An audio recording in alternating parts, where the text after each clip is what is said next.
इस वीडियो को लाइक करें, हमारे चैनल को सब्सक्राइब कर बेल आइकन जरूर प्रेस करें हमारी न्यू वीडियो सबसे पहले देखने के लिए। मेरी मम्मी कहानी शुरू करने से पहले ये 4 काम कर दो। पहला, चैनल को सब्सक्राइब कर दो और वहीं बाजू में घंटी को दबाना है। दूसरा, अपने सभी दोस्तों साथियों में शेयर कर दो। और मेरी ये स्टोरी, मेरा नाम पूनम है और मैं दिल्ली के करावल नगर इलाके में रहती हूँ। हमारा इलाका थोड़ा पिछड़ा हुआ था, जहाँ लड़कियों की जल्दी शादी हो जाती थी। मुझे वो सब करने में कोई ख़ास रुचि नहीं थी। मेरी शादी गाज़ियाबाद में एक अच्छे परिवार में हुई। मेरी उम्र तब 18 साल की थी। मेरे पति 3 भाई थे और हम सब एक ही घर में रहते थे। सास तो बहुत पहले ख़त्म हो चुकी थी और ससुर जी बैंक से रिटायर थे। वे अपना ज़्यादातर समय पूजा पाठ में बिताते थे। बहुत खुश थी क्योंकि सहेलियों ने बताया था कि बहुत मज़ा आता है। अब वो रोज़ करते और मैं ये सोचती कि सब बोलती थी कि बहुत मज़ा आता है, पर मुझे तो कभी करने का अपनी तरफ से मन ही नहीं किया। मैं तो ये सोचती थी कि रोज़ क्यों ना खुद सोते हैं और ना सोने देते हैं, फालतू में गीला कर देते हैं। फिर एक दिन मेरी ननद छाया मेरे घर आई। मुझे छाया पर बहुत गुस्सा आता था। हद तो तब हुई जब एक बार मैं नहा रही थी तो बाथरूम में आवाज़ मारने लगी कि 1 मिनट गेट खोलो। तो ये मैडम जी अंदर आई और अंदर से कुंडी लगाकर, तो मैंने पूछ लिया, क्यों मुझे परेशान करती हो छाया? सच बताओ भैया कितना परेशान करते हैं। मेरे लिए तो वो सब मतलब एक बार करना होता था और वो भी मुझे बोझ लगता था। तो मैंने बता दिया कि बहुत परेशान करते हैं। पहले तो वो खुश थी कि रोज करते हैं, पर जब उसे पता चला कि रोज सिर्फ एक बार और वो भी 2-3 मिनट के लिए, तो वो समझ गई कि मुझे वो सब के बारे में ज्यादा कुछ नहीं पता। छाया भाभी, पर छाया के दिमाग में तो कुछ और ही था। वो बिल्कुल खुल चुकी और दिल में रो रही थी, पर ससुराल था और न चाहते हुए भी ननंद की बात माननी पड़ रही थी। मेरा दिमाग काम नहीं कर रहा था। आज मुझे समझ आया कि आपको वो सब करने से नफरत क्यों है। मेरी मासूम भाभी बाहर ही बात करेंगे क्योंकि छोटे भैया को भी काम पर जाना है और हमें बहुत ज्यादा देर हो गई है, छाया ने बात काटते हुए कहा, जो सही भी था। और जैसे ही वह गेट खोला, बड़े भैया मतलब तेरे बड़े चाचा सामने खड़े थे और नहाने का इंतजार कर रहे थे। हम साथ में बाहर निकले थे और क्योंकि मैं उनकी भाभी थी तो उन्होंने मुझे मजाक में टोकते हुए कहा, मैंने भी अकेले नहाने जा रहा हूँ, मेरे साथ भी नहा लो भाभी। मैं शर्म से लाल थी तो कुछ नहीं बोली और चुपचाप पूजा करके रसोई में जाकर खाना बनाने जाने लगी। भाभी, इसका जवाब एक शर्त पर दूंगी। शर्त? कैसी शर्त?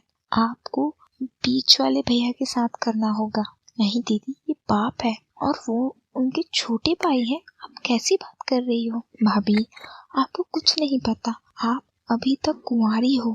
आपको लगता है कि बड़े भैया रोज करते हैं, पर आपके साथ आज तक नहीं हुआ, इसीलिए मेरा छूना आपको इतना अच्छा लगा। छाया एक सांस में बोल गई, वैसे बड़े देवर जी देखने में भी इतने अच्छे हैं और हंसमुख भी हैं, पर मैं कैसे बोलूंगी और कहीं किसी को पता चल गया, और ये पाप भी तो है कि अपने ही देवर के साथ। नहीं नहीं दीदी, मुझे नहीं हो पाएगा। देखो भाभी, अगर करना ही है तो सब मैं करवा दूंगी, क्योंकि भैया का भी मन है। ये उनके तौलिए में बना हुआ तंबू बता रहा था। और अगर आपको लगता है कि पाप है तो रहने दो, मत करो, पर अब मेरा मन कर रहा है तो मैं तो करूंगी आपके साथ। अचानक आई एक खांसी ने हमें जोर का झटका दिया। छोटे भैया आप? हमारे मुंह से निकला। छाया तो शर्म से चली गई बाहर, पर मेरा तो ससुराल था। मैं मुंह झुका के खड़ी हो गई क्योंकि मेरे पास दूसरा कोई रास्ता नहीं था। मेरे आंसू मेरे गाल से होते हुए मेरी छाती पर गिर रहे थे। आज तक आपको सुख मिला ही नहीं तो आपका भी हक है कि आपको जीवन की हर खुशी मिलनी चाहिए। मुझे पता चल चुका है कि भैया कुछ करने लायक नहीं है, पर मैं आपको हर खुशी दे सकता हूँ। ऐसा कहते हुए उन्होंने मेरे अंदर भरोसा जगा दिया कि ये सब बात किसी को पता नहीं चलेगी। तो चले भाभी, काम शुरू करें? नहीं भैया, अभी सब है, आप दिन में आ जाना, सब काम पर होते हैं और पिताजी सो जाते हैं। पता नहीं कैसे मेरे मुंह से निकल गया। मैं तो मना करना चाहती थी और खुद दिन के लिए बोल दिया। ठीक है भाभी कहकर मेरे खुशी से उछल पड़ी। सब काम पर चले गए थे। दिन में मैं और छाया बात कर रहे थे कि अचानक छोटे भैया आ गए। सच तो यह है कि आज मैं भी देवर जी का इंतजार कर रही थी, क्योंकि मैं जानना चाहती थी कि मतलब क्या होता है, क्योंकि छाया को सब कुछ पता ही था। तो छाया बाहर चली गई और किसी से फोन पर बात करने लगी, मगर मैं खड़ी होने लगी तो उन्होंने मना कर दिया। बोलने लगे, कहीं मत जाओ भाभी, 5 मिनट बाद दोबारा से सब फिर से होगा, कहीं नहीं जा रही। मगर उसी वक्त कुछ ऐसा हुआ, बड़े भैया आप, मेरी आंखें फटी की फटी रह गई जब देखा गेट पर छाया और बड़े भैया खड़े हैं। छाया हमेशा हंसती रहती है पर मुझे फंसा देती है। सॉरी भाभी, आपको इतनी कमाल की है। ये लोग रह नहीं पा रहे थे और दोनों मिलकर आपका नाम लेकर मेरी हालत खराब कर दी थी। इसीलिए मैंने ये सारा प्लान बनाया कि मुझे थोड़ी रहम मिल जाए। हम छोटे से ही ये खेल खेलते हैं और जब बड़े हुए तो आना शुरू हुआ। बड़े भैया को पता चल गया था कि वो नहीं कर पाते, इसलिए उन्होंने खेलना छोड़ दिया। फिर जब आपकी पहली रात थी, दोनों ने एक साथ आपके साथ करवाने का वादा नहीं कर लिया। एक सास छाया इतना बोल दी जो मेरी सोच के भी बाहर था। अगर मैं नहीं मानती कि आप नहीं मानी तो आपको डरा कर मना लेंगे, क्योंकि आप बहुत भोली हो तो आप डर जाओगे। इतने में छोटे भैया चालू हो गए और छाया आ गई। फिर तेरे पैदा होने तक यह सिलसिला रोज का हो गया। अब मुझे भी अच्छा लगने लगा था। फिर तू पैदा हो गया और तेरे दादाजी के खत्म होने से सब अलग अलग रहने लगे। मैं भी सब कुछ भूल कर सिर्फ तुझ में खो गई। कभी साल 2 साल में तेरे चाचा आते हैं, पर अब तो किसी के पास टाइम ही नहीं बचा। और आज जब छाया ने किंग के बारे में बताया तो मन मचल गया।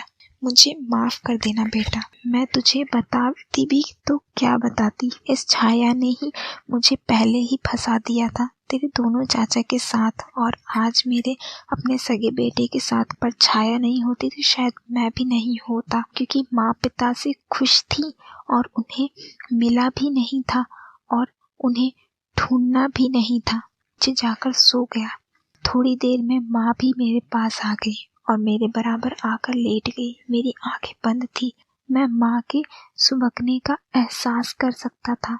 मैं समझ सकता था कि वो मुझसे आंखें मिलाने से डर रही हैं। और सच्चाई तो ये थी कि मैं भी डर रहा था उनसे आंखें मिलाने से, क्योंकि मैं भी तो कितने से भिड़ चुका हूँ, ये माँ जान चुकी थी। इस अधेड़ में हम दोनों सो गए। सुबह आँख खुली तो माँ शादी में जा चुकी थी। 2-3 दिन में हम शादी से वापस घर आ गए।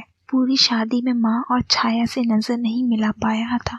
घर आकर भी घर में कम रुकता था और बाहर निकल जाता था। मैं खुद नहीं चाहता था कि क्या बात मुझे परेशान कर रही है। मैं और मम्मी के बीच में सिर्फ काम की बात होती थी, जैसे सब्जी ले आ या अगर कोई काम हो तो। ऐसे 1 हफ्ते हो गए तो शाम को खाने में नमक के पीछे पापा मम्मी में कहासुनी हो गई। वैसे मम्मी बहुत अच्छा खाना बनाती हैं, पर वो भी मेरी तरह परेशान रहती हैं, तो शायद नमक डालना भूल गई होंगी। तो वो बाहर हॉल में सोफे पर आकर लेट गई। वो मेरी माँ है। मम्मी आप मेरे बेड पर लेट जाओ, आज मैं सोफे पर लेट जाऊंगा। नहीं बेटा मैं ठीक हूँ, तू सो जा आराम से। नहीं मम्मी आप सोफे पे नहीं सोएंगी, पूरे दिन घर का काम करती हो, अगर आराम नहीं करोगी तो बीमार हो जाओगी। इतनी चिंता है तो जॉब कर ले, नौकरानी रख ले अपनी। आपकी बात ठीक है मम्मी, पर कोई अच्छी जॉब तो मिले, और जॉब मिल भी गई तो आज ही सैलरी या नौकरानी तो आ नहीं जाएगी, तो आप मेरे बेड पर सो जाओ। यह कहते हुए मैं माँ की गोद में। दोस्तों जाते जाते आपको कुछ काम करने हैं। पहला काम, मुझे कमेंट करके ज़रूर बताना कि आपको मेरी स्टोरीज कैसी लग रही हैं। दूसरा काम, अभी चैनल को सब्सक्राइब करें, नहीं किए हैं तो ज़रूर करें, और वहीं बाजू में एक घंटी है उसे दबा दें। आखिरी में मैं इतनी अच्छी कहानी बनाती हूँ और मुझे यकीन है आप सबको बहुत मज़ा आता होगा। बस इतना ही सिंपल काम है, तो जल्दी से कर दें। धन्यवाद। चलो मैं अब चलती हूँ, मिलूंगी अगली स्टोरी में। बाय।